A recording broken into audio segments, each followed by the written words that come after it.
hari ini ke TPA dalam rangka apa Bang, kalau boleh tahu? Oke, jadi agenda kami hari ini adalah informasi mengenai status perkara yang sudah kami laporkan ya di unit PPA Krimum Polda Metro Jaya terkait dugaan kekerasan seksual sesuai dengan Undang-Undang tahun 2022. Ya, posisi kami adalah sebagai pelapor ya dari klien kami korban kekerasan seksual selama 14 tahun. Itu ruda paksa Bang? Ruda paksa tetapi kembali lagi mengenai soal proses pembuktiannya, penyelidikan, dan nanti ke depan ini sudah tingkat penyidikan, ya tentunya nanti ada di penyidik unit PPA. Siapa yang menjadi terlapor sendiri Bang, kalau boleh tahu? Untuk terlapor ini adalah bapak tirinya dari si korban ya selama 14 tahun, dan TKP itu kejadian di rumahnya. Inisial mungkin Bang? Inisialnya ERW ya, pensiunan Kementerian PNS atau ASN di Kementerian PUPR. Ceritakan sedikit Bang, Kronologisnya seperti apa Bang? Ya, sesuai dengan fakta-fakta yang kami sampaikan ke penyidik unit PPA Polda Metro Jaya, adalah proses kejadiannya diawali dengan korban ini sedang tidur di kamar korban di lantai 2 ya. Jadi si pelaku ini, terduga pelaku ini masuk lalu melakukan perbuatan kekerasan seksual dengan, mohon maaf ya, beberapa rabaan, sentuhan, kemudian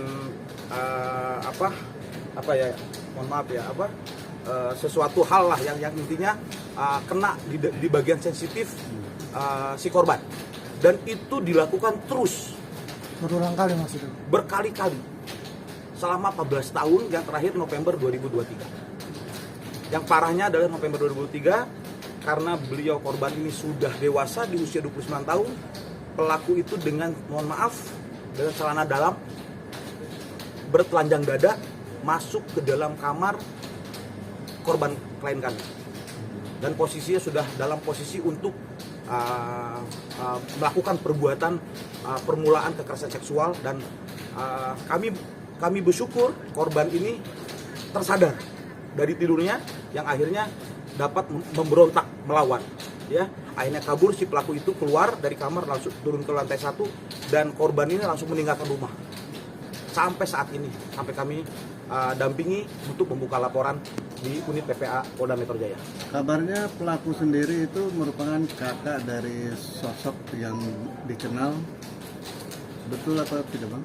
Betul. Jadi pelaku ini, terlapor ini ya, adalah kakak kandung dari tokoh ya di Indonesia ya. Sebenarnya adalah saya juga penikmat ya olahraga catur gitu kan ya, tetapi kami pun tidak sangka ya, salah satu dari mungkin ya keluarga kekerabatannya mereka itu melakukan hal yang sangat tidak terpuji dan biadab selama 14 tahun. Bang, percobaannya berapa kali Bang? Kalau untuk percobaan selama 14 tahun itu kan pasti kan banyak tuh Bang, itu gimana Bang? Betul, jadi dari keterangan korban, klien kami ini diawali itu selalu di kamar ya, sedang tidur, bahkan ada keterangan itu sedang mandi, mencoba untuk memaksa masuk ke dalam kamar mandi, kemudian di dapur menggesekkan dan mendekatkan kelaminnya pelaku ini ke bagian tubuh, anggota tubuh belakangnya korban ya, kemudian membelai yang dengan nafsu, karena kan kita punya rasa ya, manusia yang normal itu punya rasa, dan ini terus berkali-kali diulang terjadi ya, dan saksinya itu adalah paman tiri dari korban ya, itu langsung melihat. Kemudian ini terjadi terus menerus selama 14 tahun ya. 2010 berarti Bang ya? Mulainya 2009 ya, 2009an sampai 2023 terakhir kemarin. Oke, dari 2009 ke tahun 2024 ini apakah masih serumah Bang? Kebetulan saat proses mulai pendampingan hukum oleh kami ya di kantor Kemas dan Kemas Law Firm, itu kita langsung selamatkan karena kami memahami secara psikologis, secara sementara beliau ini adalah korban yang harus kita selamatkan secara fisik ataupun psikisnya, ya.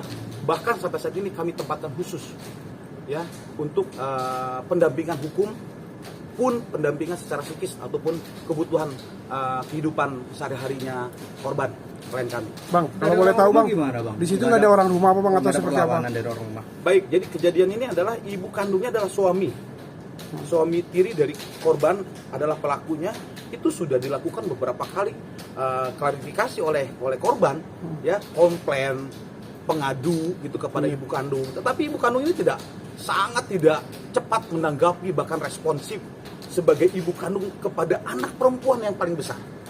Ya, lalu korban ini sudah menyampaikan ke pihak bapak kandungnya. Lalu bapak kandungnya nelpon ke mantan istrinya, dalam hal ini adalah ibu kandung dari korban, untuk jangan pernah melakukan itu lagi. Kalau tidak, ya kami akan, bapaknya namanya kan bapak kandung, akan melakukan tindakan-tindakan yang bertanggung jawab lah agar itu tidak terjadi. Lalu janji dari pihak ibu kandung dari korban ini, kamu nggak usah khawatir, saya yang bertanggung jawab. Nah, dianggap oleh bapak kandung ini selesai. Ternyata ini berkali-kali terulang lagi sampai 14 tahun kurang lebih. Mungkin ini kejadiannya sudah berlangsung cukup lama ya. Betul. Artinya apa sih yang membuat korban ini memberanikan diri untuk melapor gitu? Enggak dari awal aja, apa yang membuat ini? Apa diancam kah atau gimana gitu? Intimidasi atau ada intimidasi atau ada apa bang? Intimidasi. Oke. Gitu. Jadi awalnya, mohon maaf ya Mas ya, kalau perkara yang sifatnya psikis, kekerasan seksual, itu tidak mungkin dipahami secara umum kalau tidak korbannya speak up. Karena itu ada rasa malu yang luar biasa, Mas. Jadi jangan disamakan dengan perbuatan pidana lainnya, gitu loh. Maka kesiapan mental dia, dukungan moral, maka kami berikan sepenuhnya untuk dia siap menyampaikan kebenaran. Ya, bahwasannya dia adalah korban kekerasan seksual selama 14 tahun. Itu yang harus kita pahami. Karena korban pidana itu berbeda dengan korban khusus, dalam hal ini pidana khusus kekerasan seksual. Wajib korban itu speak up. Ya, kalau tidak kita nggak akan dapat kebenarannya seperti apa yang terjadi, gitu loh. Mungkin selain itu ada rencana untuk itu juga nggak? Artinya ini kan bersinergi gitu dengan pihak-pihak lembaga terkait gitu, kayak misalnya lembaga Komnas Perempuan, baik anak atau sebagainya gitu. Jadi sesuai dengan Undang-Undang Tindak Pidana Kekerasan Seksual tahun 2022, maka unsur pembuktiannya adalah keterangan dari saksi korban, ya, dan juga laporan psikologis traumatik.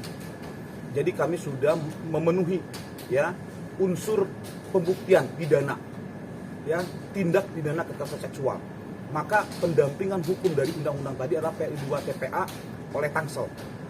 P2 TPA Tangsel. Jadi psikolog dari Tangsel.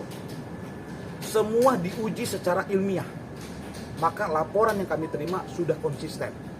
Bahwasannya korban klien kami ini terbukti traumatik terkait perkara yang kami laporkan di unit TPA Polda Metro Jaya.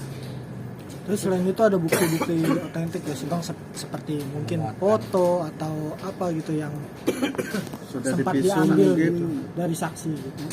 Oke, jadi tentunya proses penyelidikan dan penyidikan kan ada di Polri, ya, di unit penyidik, unit PPA Polda Metro Jaya. Maka proses pengecekan TKP dan sebagainya sudah dilakukan, ya, oleh penyidik Polda Metro Jaya. Gitu. Kemudian untuk bukti-bukti kan semua kita sampaikan. Semua bukti yang terkait mengenai unsur pidana itu sudah kami sampaikan di penyidik unit PPA Polda Metro Jaya. Bang, kalau untuk pasalnya dijerat pasal berapa bang? Kurang lebih pasal 5 dan 6 Undang-Undang TPKS Tindak Pidana Kekerasan Seksual tahun 2022. Ancamannya Ancamannya bang? Ancamannya minimal 15 tahun. Ya, ancamannya minimal 15 tahun. Minimal ya. Jadi tidak mungkin di bawah 15 tahun. Ya, minimal karena ini undang-undang pidana khusus. Makanya hati-hati bagi kita semua, ya, agar untuk tetap menjaga etika dan adab, ya, agar ini tidak bisa terjadi lah seperti itu. Ya. Bang, pertama kali korban mendatangi ke abang, kondisinya seperti apa? Kondisinya sangat pemalu, diam, tidak banyak bicara, pemalu, bingung, ya, itu yang kami Terlihat terima. ada rasa trauma. Trauma jelas. Ketika dia menyampaikan air mata sampai jam 11 malam. di kantor kami sampai jam 11 malam. Itu air mata terus. Ya, karena merasa terhina, merasa tidak pantas gitu loh, ya. Apa yang dia alami selama 14 tahun ini gitu. Itu yang kita langsung dapatkan dari korban langsung gitu loh. Mbak boleh berbicara sedikit boleh ya? Boleh, yang penting aja tapi ya. Iya. Mungkin ini. Bang, sempat Oke. gak sih Bang melalui keterangan korban tersangka, maksudnya Terlapor. pihak yang terlapor ini mengiming-imingi atau Apa ya gitu? itu untuk Memberikan si apa pihak untuk- korban gitu. Justru dia buat laporan balik Oh. ke Polres Tangsel, dugaan pasal 310. Kami sudah laporkan ke penyidik unit PPA Polda Metro Jaya. Bayangin, ya, kami akan hadapi loh, serius, ya, tidak main-main kami. Jadi mereka lapor balik dengan pasal 310, pencemaran nama baik, kehormatan dan sebagainya, itu di Polres Tangsel.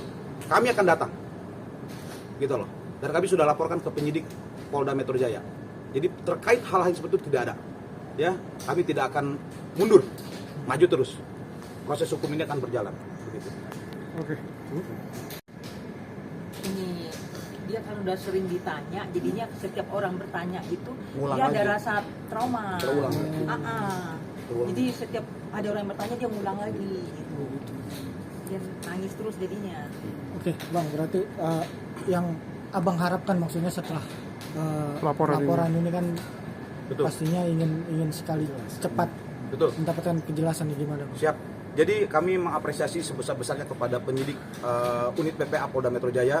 Ya, sekali lagi kami terima kasih kepada Kanit dan Kasubnit yang telah memberikan atensi profesional gitu ya, sangat mendampingi kami, itu sangat merespon kami dengan baik ya. Oleh karenanya pelaporan kami sudah akan disiapkan ya, jadwal gelar perkara untuk naik sidik ditetapkan sebagai tersangka. Oh, sudah. Dan alhamdulillah kami bersyukur ya atas apresiasi sebesar-besarnya kepada penyidik ya, unit PPA Polda Metro Jaya, kepada Ditkrimum Polda Metro Jaya dan juga Kapolda Metro Jaya yang atensi kami mengenai melindungi korban kekerasan seksual di Indonesia.